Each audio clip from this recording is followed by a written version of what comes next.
They sentenced Julian Malema to 5 years in prison yesterday. And the organization that brought the charges was AfriForum. Now let me tell you who AfriForum really is. AfriForum is an organization made up primarily of Afrikaners. They are the descendants of Dutch, French, and German colonizers who invaded South Africa centuries ago.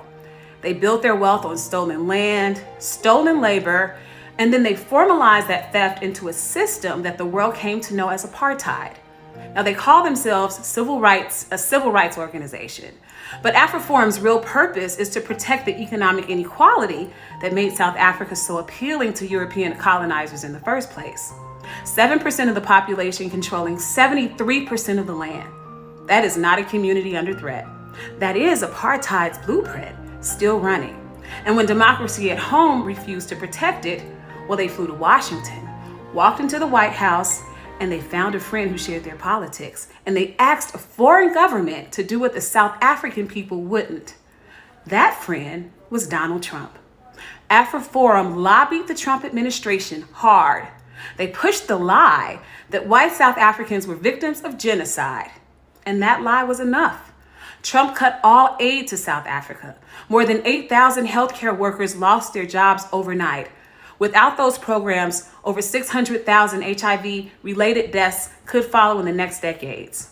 Those aren't white farmers being persecuted. Those are Black South Africans dying because a minority lobby group decided that maintaining their wealth and land mattered more than the lives of the people around them.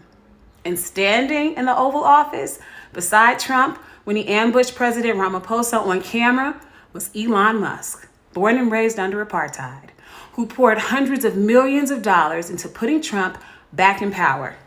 That's not a coincidence. This is coordination.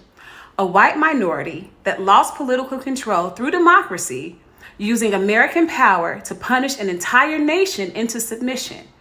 The original inhabitants of that land are still waiting for justice. And AfriForum's answer to that wait is to go around the will of the South African people entirely.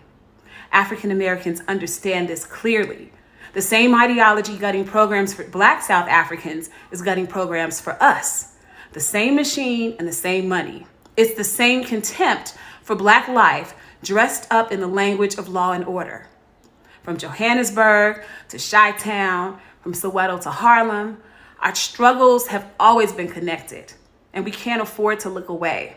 Because what's happening to our people in South Africa is just a preview of what happens when we stay silent everywhere. And if you didn't know, now you know.